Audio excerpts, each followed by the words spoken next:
Hi, everybody. Adrian Fuentes here. Did you know that the Democrats of Greater Tucson has a website, thedgt.org, and if you subscribe, it's only 20 bucks. You can support this great weekly communication where folks get together. Sometimes there's candidates, sometimes folks like me pop on to help understand what's going on in the world. The Democrats of Greater Tucson, thedgt.org. Join up today. Thank you. Okay, we're going to have a conversation with Miguel Cuevas, candidate for the Democratic nomination to Supervisor District 3 of Pima County. He describes himself as a proud first-generation U.S. citizen, high school and college graduate, and homeowner in the district. He's thrilled to announce his candidacy. He has decided to join the race because our district needs a leader focused on the matters most important to you. I was born and raised in Pima County. I own a house on the west side of Tucson, attended TUSD schools, earned bachelor's degree and MBA from Arizona universities, and work in the private sector. District 3 needs a thoughtful and experienced advocate who will work with you to move this district forward by focusing on the economy post-pandemic. So, without further ado, Miguel, you are welcome. Thank you for having me. I really appreciate it. So I'm Miguel Cuevas. I'm running for Supervisor, Democrat District 3. This district runs from Winter Haven, so through inner city Tucson, up to Marana, Avra Valley, all the way down to Lukeville in the border. I think the Tucson Sentinel reported that it's about the size of Connecticut. So spatially, this is an incredibly large district, and it's very diverse in terms of its voters and its populations and the constituents. While we've had the luxury of Sharon Bronson, who served over 25 years, and I think she's comfortably won each election. There is a big independent portion that lives in this district. Something like 15 to 20% of general election voters are independents. So for myself, let me tell you a little bit. You just heard that I have my bachelor's. I'm a Wildcat. I also have my master's from my MBA from Grand Canyon. And I always like to mention that I'm a PMP, which is a project management professional, as that is truly one of the hardest test credentials to get.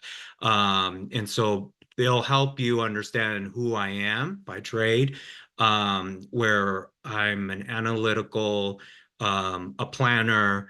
I definitely am huge about getting things done. For my public work, I am actually the only candidate that has been an elected official in the past. I served on the TUSD school board, 2009 through 2012. It was a very contentious time. I'll talk about it in a bit. This was during the Great Recession. So this was during a time where we had at the time it was Tea Party, and we thought that was extreme. Legislature, Tom Horn, the like, and then also having to cut money because of the Great Recession. And there were things that took place after that. For myself, I also have served as alumni president for Choya High School.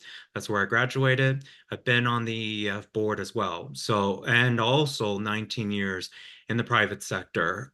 Since the school board is a non-paid position, you have to fund, right, your career, your political careers at this time, right? And so for me, I have served in the customer service and tech field. So from here, Tucson has a huge contact center economy. I started there, worked my way up, and I work for tech companies. I've worked for Uber, Coinbase, and Priceline in the last 5 to 6 years. So that's me in general. Why am I running? You just heard my consistent quote, which is, I'm running because we need a leader that's focused, right? So I'm fortunate enough that I live on Grant and Silver Bell. And so one of the things that I did early on when deciding to run was, first off, I never even consider if when I was setting, my goals in November for 2024, I didn't even think of running for this role. And then when unfortunately, Sharon Bronson hurt herself, the opportunity came up. I wasn't in the position, and I knew also it wasn't the right thing to apply for the role and then run for it. I did not want that kind of way of coming into this role. And I also wanted the opportunity to really understand before I throw myself in this race, why am I running and who am I running for in terms of constituents and what are the issues that are impacting. And as I started to have those early conversations with constituents, literally knocking door to door and talking to them and hearing from them, across the board, they're talking about our local and, of course, our national economy. They want to see a stronger economy. They want us to protect the Sonoran Desert. This district, while there is an urban city portion, we have, if not the majority, a large portion of the Sonoran Desert for District 3. And we have a good portion of county roads. And I've heard from the voters that we need to improve those, that there are times where the county came in and fixed one road, but left the adjacent road still in a dangerous situation. And so for me, after hearing that from the voters and having a track record in my public and private life, I felt the call to serve. Well, I know that that sounds cliche, but for me, I'm very action biased. I like to get things done at my home or in my family life, and also for our community. And I felt now was the time that, coming back out and wanting to make a difference. And especially as I've become a first generation homeowner, I want to continue to see our community improve. I'll lean in a little bit on the issues. So I know it sounds good to say, let's have a stronger economy. And a lot of people will say, well, what does that mean? Do you even have control of that or not? Quite frankly, I think we do. I think that as the County Board of Supervisors, we set zoning, we will set permitting, right? And how we onboard businesses. We can be a part of agreements that the governor, the legislature, other municipalities lead in order to track businesses. We have a huge influence directly and indirectly. And so I believe that I want, and I believe also that a good portion of District 3 wants to see job growth. We keep hearing about Maricopa landing large businesses, particularly in manufacturing and tech. And I think that we can adopt some of that approach, but also add our own flavor by protecting the economy, by bringing in businesses that share values as we do as a community. So I believe we can attract these types of businesses. I believe there is space. Marana is set for growth, and we have to set the infrastructure around that. While walking the neighborhoods, I also heard from small business owners. The way that it was consistently said to me was that the county really turned its back on small businesses during the pandemic, made it incredibly hard for them to start their business, do business, get in touch, response. And for me, one of my first actions is going to ask the board and ask the administrator Lesher to go in and tell me what are the current turnaround, what are the services, and are we doing right by small businesses? Over 95% of our national economy is ran by small businesses. The Small Business Administration reports that figure. And so we have a responsibility to do right by small businesses. The second is protecting the environment. So for me, this is Sharon. I think Supervisor Bronson did incredible helping implement and lead the conservation plan. We must uphold that plan and add on to it and add protection measures and also get since we are one of the largest employers, Do we have the right fleet in place? Are the facilities in place? Do we have a goal like tech companies that I work for, where we are going to offset our carbon or be carbon neutral by X date? I know we're on the path, but do these goals and do these actions actually, are there anything tangible that is leading Pima County down that way? Since I've served in, the private world, we actually are ahead of that, right? Especially in tech, where we're very self-conscious and self-aware of our impact and our footprint to the environment. So we must, see that as a priority. Living in around Grand and Silver Bell, I see firsthand the homelessness crisis. I believe that it's being exacerbated by two items. One, the opioid epidemic, and kind of a silent crisis right now in a roundabout way, the migrant crisis. With the opioid epidemic, like many urban cities across the nation, we've been hit by this devastating impact to our community.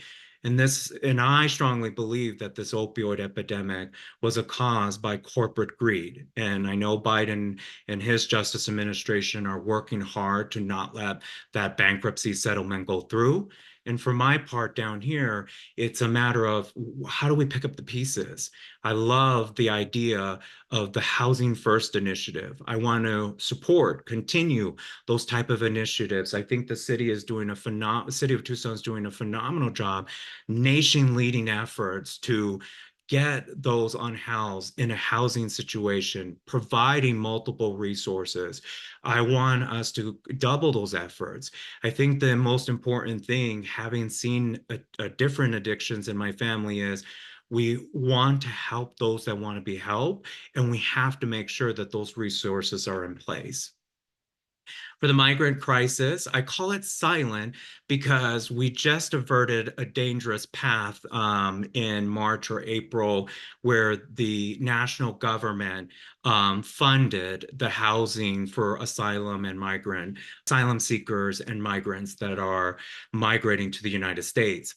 And so for me, I do appreciate the approach that the county is doing, which is essentially one of their principles is that any efforts we do cannot be at the cost of the local county residents, meaning federal government, we need you to do your job and we'll help you with that and implement that. I believe that from my perspective, I can help and guide that and, begin to reduce the homelessness crisis and be that advocate for District 3.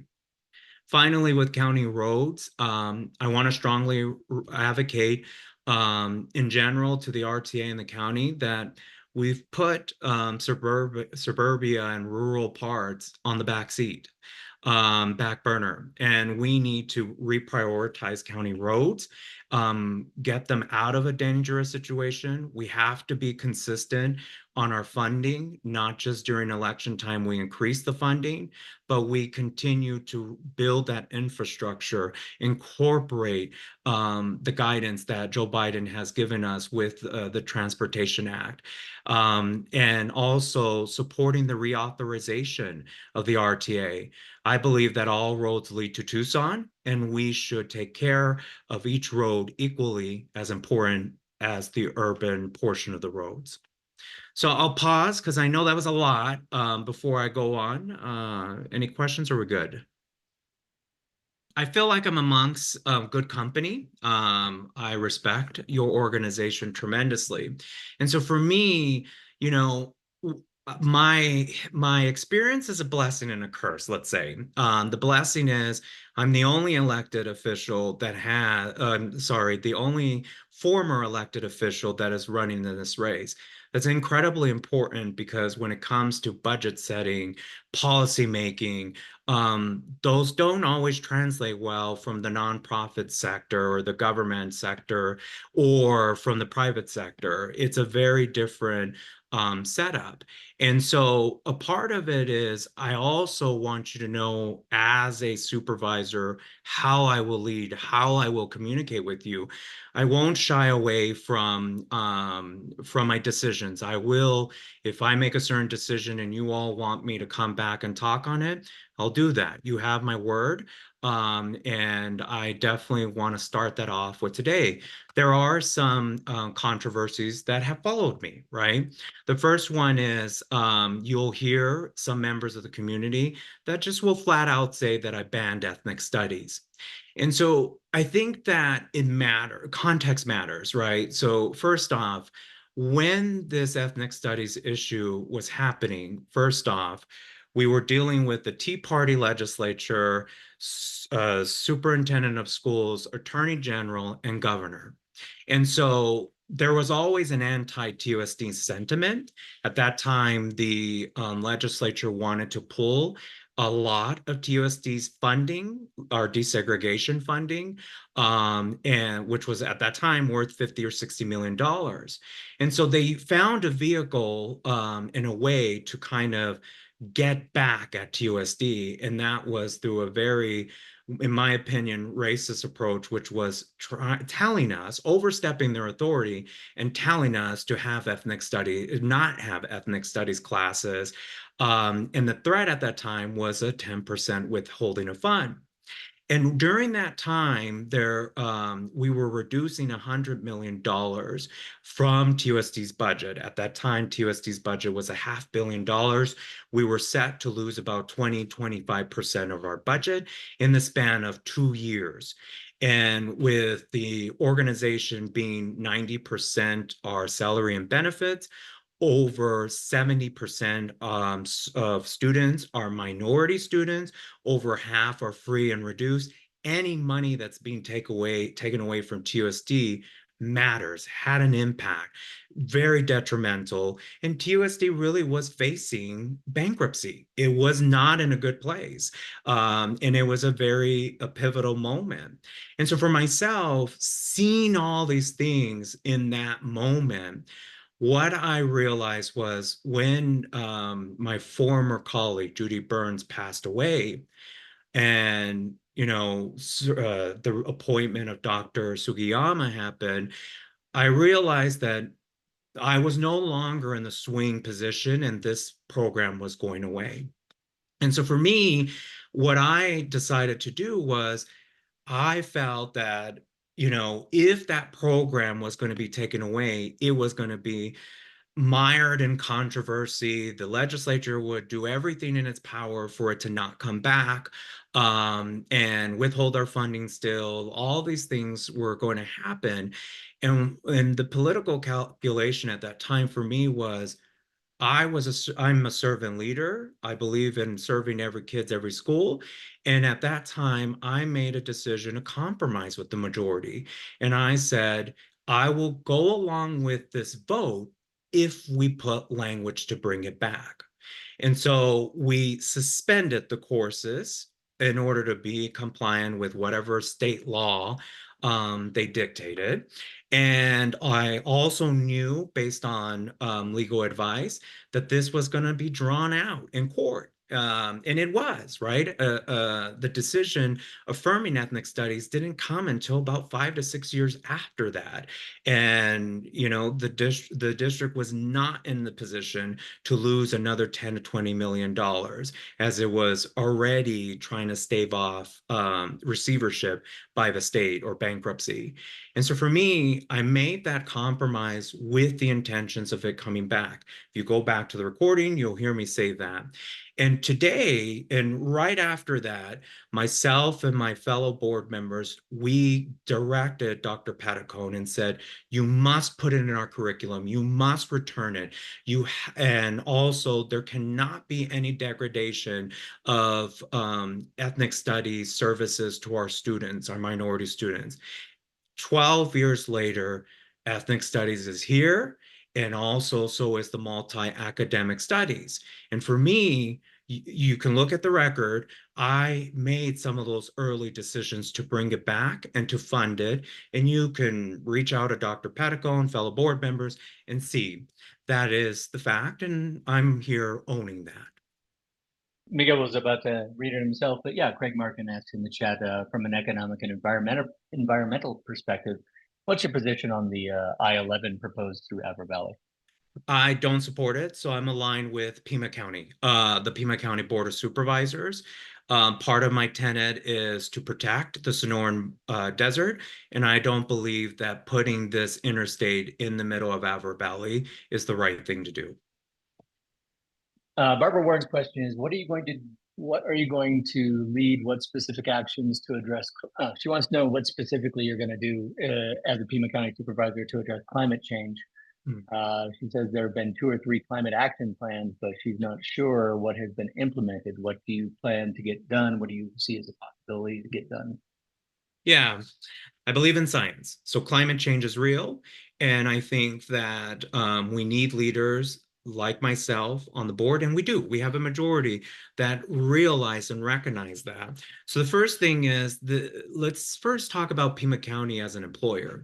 We are one of the largest employers in the county and also in the state. And so the first thing is, this is a potentially dangerous situation for our employees. Is the fleet, the facilities, the HVAC system, are all of these things in line? Are they energy efficient?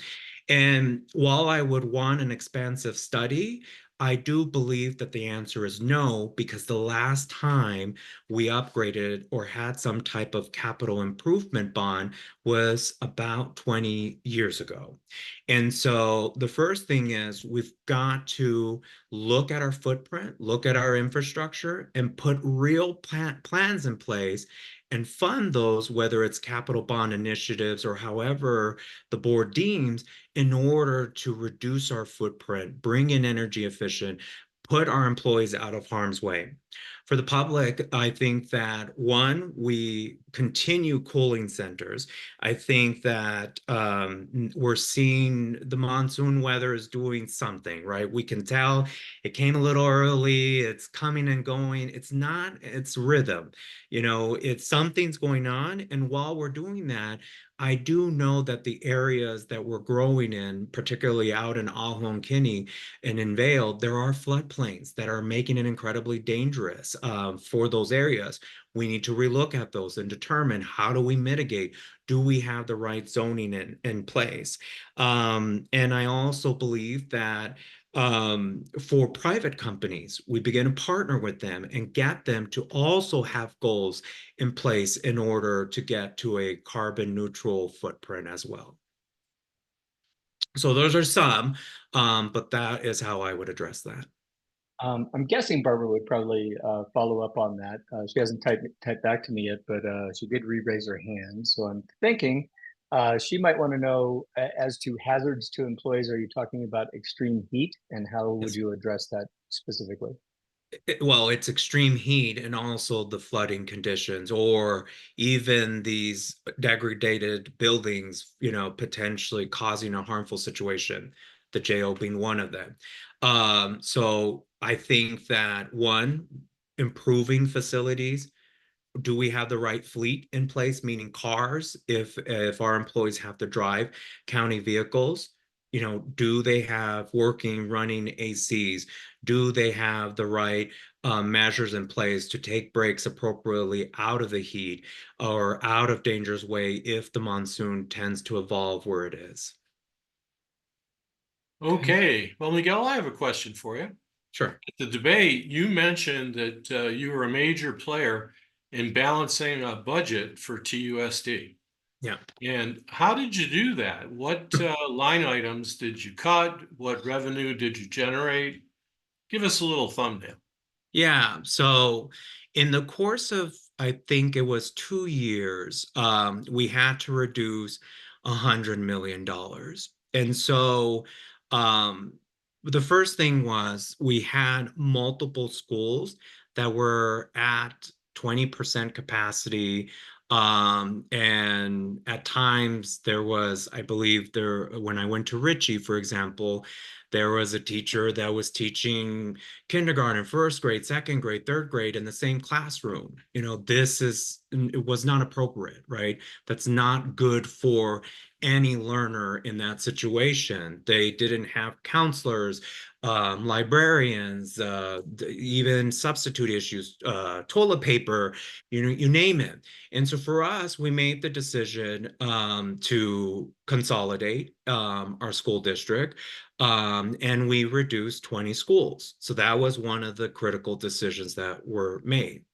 The second part was looking at ways to advertise on our buses, on our bus fleet, looking at ways in order to bring in additional funds. At the time, I was looking at potentially, do we open a charter school and test the laws and put the Republican legislature in a corner?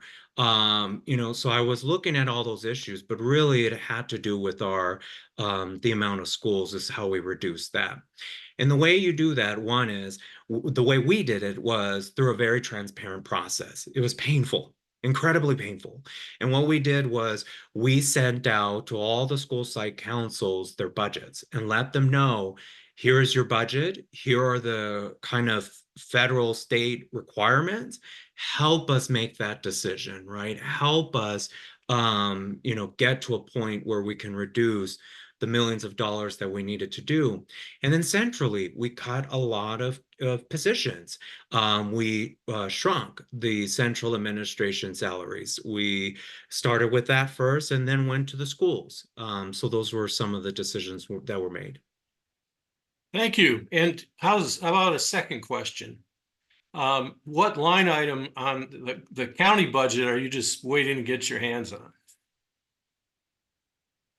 I think in what sense? Just before I answer that, like Well, in where you cutting maybe or growing or in general? so where you can really streamline some services or analyze if services are being provided or.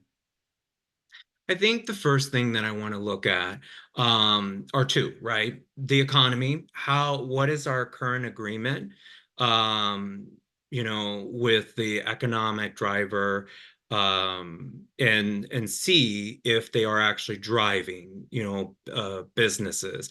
Are they growing our economy? Do we have the right agreement in place, right? The second part is county road transportation.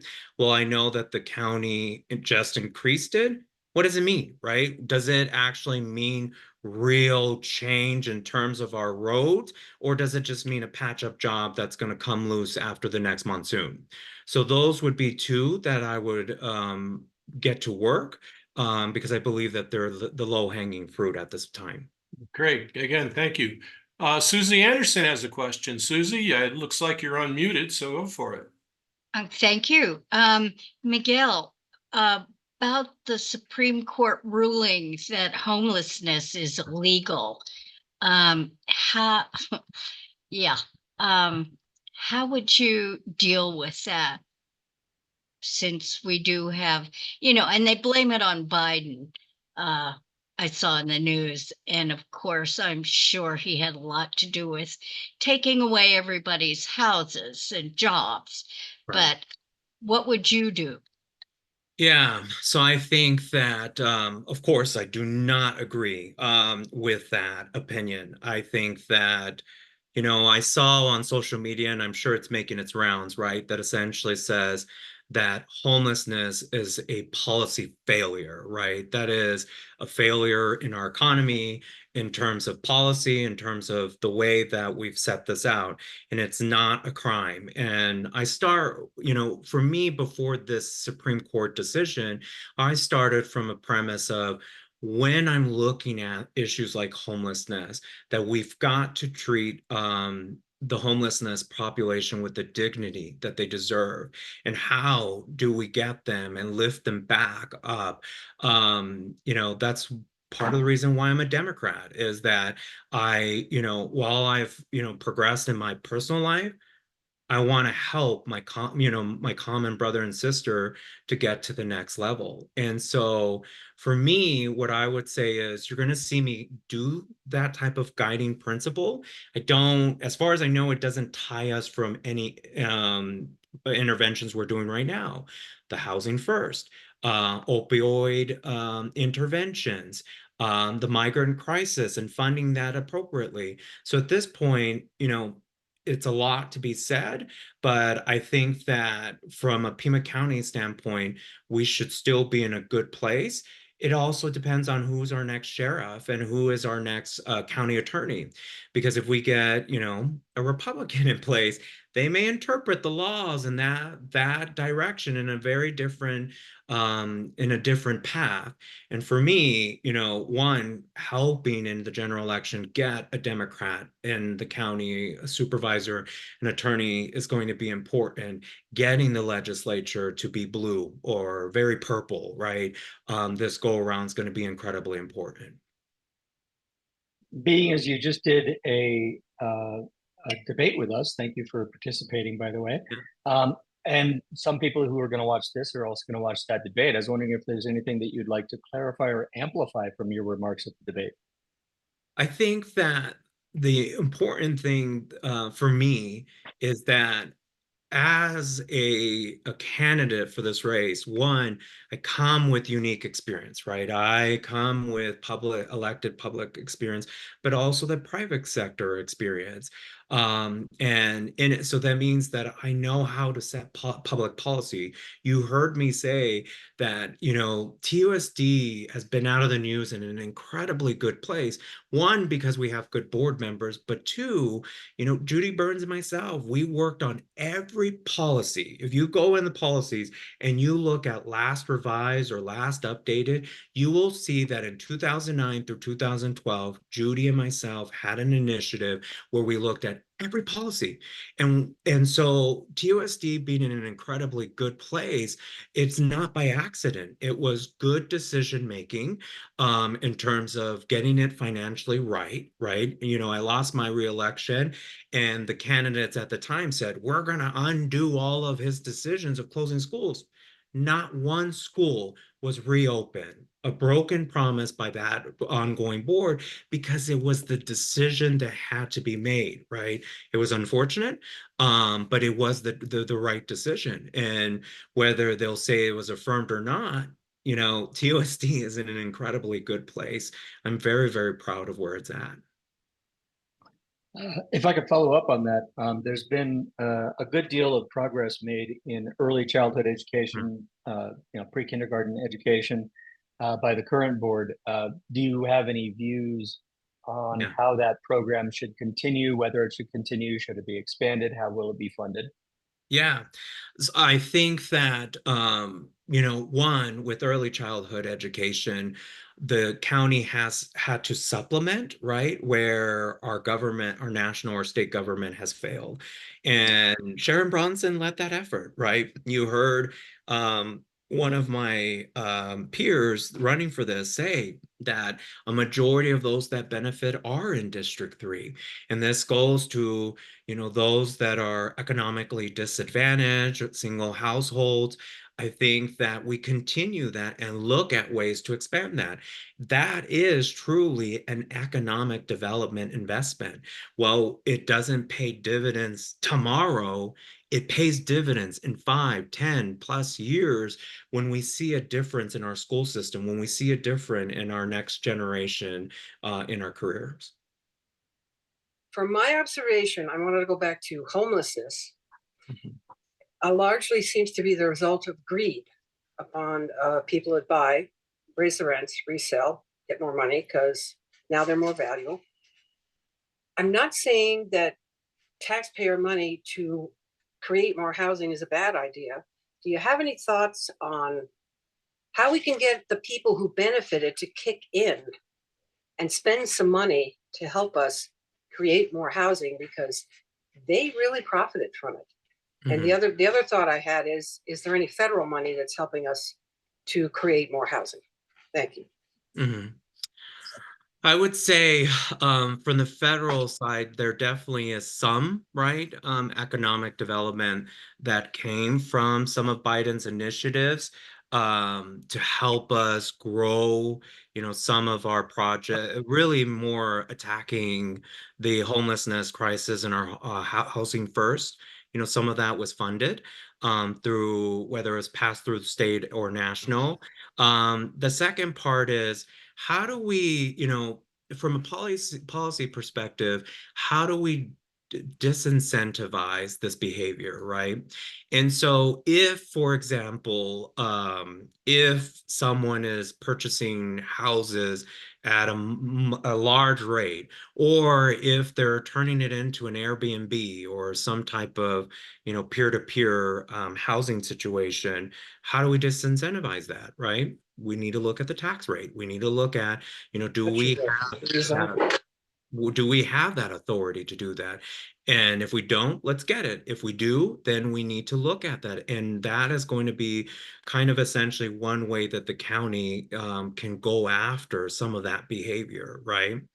The other part is looking at, so there's that issue. And then the supply. How do we essentially incentivize behavior to one, programs like the Lighthouse program, an incredible program that is helping first-time buyers get the chance and the opportunity to buy their first home and have help with that. Programs like that need to continue to be expanded, continue to be funded. But also on the other side, for folks like myself that are fortunate enough to be homeowners, how do we incentivize behavior to sell, right? Right now, people are sitting on property or don't want to sell, right? Is there ways that we can incentivize, within our authority? Those are things that I would want to look at in order to try to address, our housing crisis. Okay, Joe well, has I've got another question for you, Miguel. another question. Okay. Yeah. So if you at the debate the other day shared a very specific clarion call to all of us that just because we've got 4 out of 5 county supervisors, the way things are going, we just can't take anything for granted. Do you want to issue that clarion again to us? Yeah, it was, yes, 100%. So let me take a step back since some of you were not there. And so essentially, what I'm saying to at the debate and what I'm also saying in general, and this was really aimed at politicals, right? And political operatives. It was not aimed towards constituents. With constituents, you've heard my platform and my priority. And for me to you, what I'm essentially saying is, I know that there are some that will never forgive me, right? For whatever happened in TUSD, and I get it. But I also believe that history has been kind and history has also been proven that these monumental decisions had to be made, right? Whether we liked it or not, they were the decisions that needed to be made. Now, did I make some mistakes? Did I make some missteps? I was 22, 23 at the time. Where were you all, right? When you were 22, 23. And so the point is, I own that, right? Like, I know where I was immature. I know where, I lacked life, experience, right? I see that, right? In hindsight. So there's that. And so for me, part of the reason why I jumped in this race is because I already knew from past elections that I do have mass appeal, right? To urban, suburban especially, and rural because of my story, right? Of going from poverty and at one point we were homeless. I mean, by definition, we lived with our cousins and slept on the floor. That is where I came from. And now I'm fortunate enough to be a part of the middle class, right? And that wasn't by mistake. That was because of education, our strong education systems. And of course, I did the hard work, but it also, I was raised by the community. There were phenomenal, pivotal people that helped me get here, right? And so the point is that I know that there are a lot of politicians coming around a certain candidate The fundraising shows that. And for me, I'm in a very different place, right? I've elected to self-fund myself. I'm not going to share the figure because I think it will put my campaign at a disadvantage. But you're going to see I put my money where my mouth is. You're going to see that I put everything in my power to give this campaign a fighting chance, because I believe that if this continued trend where Biden, he had a misstep in that debate, right? And the headlines aren't going away. We have a chance that the MAGA Republican that we're going to be up against could potentially win, not because of Democrats, but because of that portion of independents. You heard me start off with up to 20% of the electorate voting in the general election are independents. And if these independents have a sentiment of an anti-democratic, why did you back Joe Biden, whatever we decide as a party, that could be problematic from the point of, one, you already have one Republican. He's been unchallenged, right? Rex Scott barely won. I love Rex Scott, first off, former TUSD employee, adore him. And I respect him tremendously. But the reality is he's got a hard election up ahead of him, right? He's at risk. And if we continue this trend in a national sense, the supermajority we've had the luxury of for many, many years can be taken away from us incredibly quick. And so for me, it's, one, if you still decide, Jen, Edgar, April are my person, when you see me hopefully get elected on July 30th, you're going to see me incredibly come really fast at you and say, we've got to come together. We've got to win this because a lot is at stake and we cannot take this lightly. We have a responsibility to our party, but also to our community to not let another MAGA Republican on this board. So here for me, right, you heard who I am, what I'm about. One other controversy I didn't discuss today was, am I a friend of labor or not? So first off, I have signed the pledge, which is the freedom to choose, which essentially says no anti-union behavior, always a friend of labor. I made that commitment. And secondly, all of my material has the union bug. Some Democrats can't say that, right? In this race, I've made that commitment. I've made those investments in union-made products. For myself, here's where I need your help. If you want to help, one, talk about this meeting. Word of mouth is going to have a huge impact on this race. Vote Miguel, votemiguel.com. It's a consistent message. You'll see how we packaged it up, simplified. My number's on there at the bottom, so you can get my number there. I'll also drop my number in the chat. And I'll also drop our campaign email. If you so choose to make a contribution, votemiguel.com. I'm not saying we didn't raise money, but you'll see that a good portion came from me. And part of it isn't because, could I fundraise? Could I not fundraise? For me, getting into this race behind another candidate, I realized very quickly what I was up against, right? I realized that I was up against an experienced political operation that knows how to run a good ground game. That's how I lost, right, in my last election.